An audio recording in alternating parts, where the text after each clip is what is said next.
Est-ce que vous êtes joueur de jeux vidéo? Oui?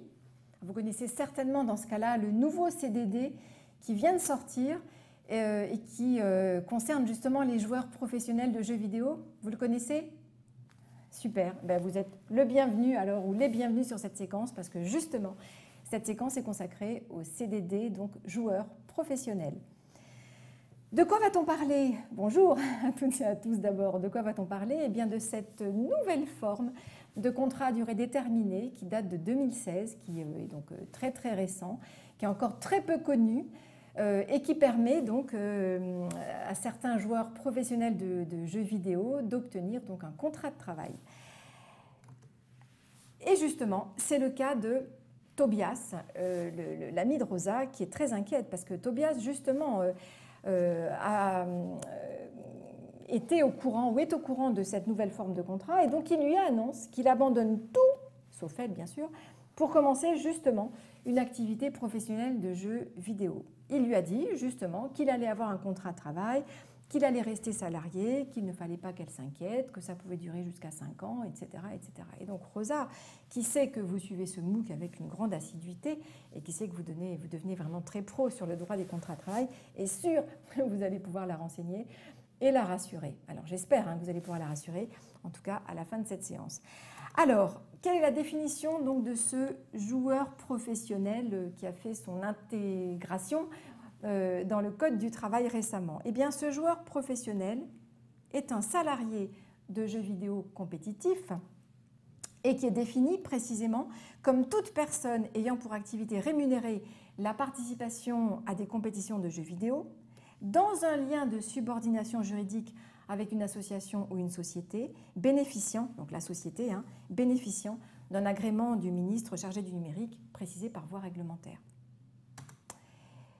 Qu'est-ce qu'on entend par CDD, joueur professionnel, au-delà de la personne donc, qui peut avoir ce type de contrat? Eh bien, c'est tout contrat par lequel une association ou une société qui bénéficie donc de ce fameux agrément spécifique qu'on vient d'évoquer, qui embauche une personne, donc moyennant rémunération et qui s'assure le concours d'un joueur professionnel. Donc, ce contrat à durée déterminée donc, a une raison d'être dans ce cas de figure.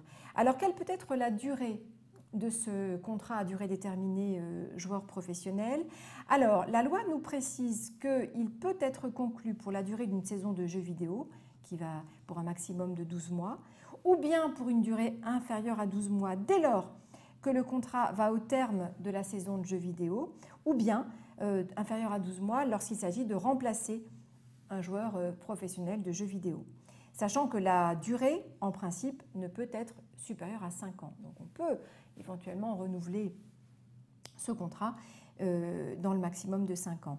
Mais la loi précise, alors c'est pas très très clair là pour le coup, et on n'a aucune jurisprudence encore pour nous expliquer vraiment ce que ça veut dire. La loi nous précise que la durée maximum de 5 ans n'empêche pas le renouvellement du contrat ou la conclusion d'un nouveau contrat avec le même employeur. Donc ça veut dire logiquement qu'il n'y a pas dans ce cas de figure de délai de carence, en tout cas pas le délai de carence qu'on connaît en matière de succession des CDD entre eux. Quelles sont les mentions que doit préciser donc, ce nouveau CDD joueur professionnel? D'abord, le contrat doit être établi par écrit, en 3 exemplaires au moins, transmis aux salariés, alors comme pour les CDD classiques, dans les 2 jours ouvrables qui suivent l'embauche. Et ce contrat doit préciser l'identité et l'adresse des parties, la date d'embauche, la durée de conclusion et la désignation de l'emploi occupé, les activités auxquelles participe le salarié. Rien de très compliqué, en fait, que du très classique par rapport aux mentions obligatoires du CDD classique. Alors, ce n'est pas fini. Voici les autres mentions obligatoires du contrat.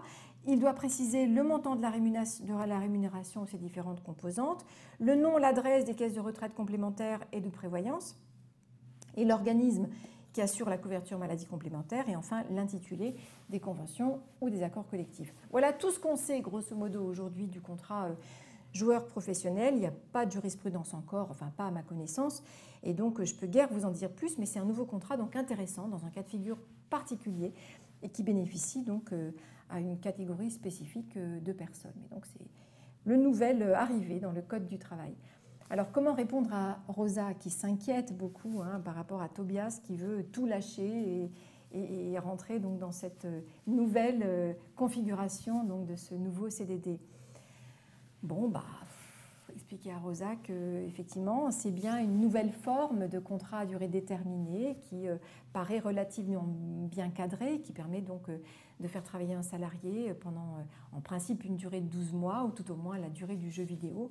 Et ça peut aller jusqu'à 5 ans et éventuellement renouvelé. Bon, c'est tout ce qu'on peut lui dire aujourd'hui, mais enfin, c'est déjà pas mal. Alors après, pourquoi pas, hein, si Tobias veut se lancer là-dedans, bonne chance à lui, bon courage.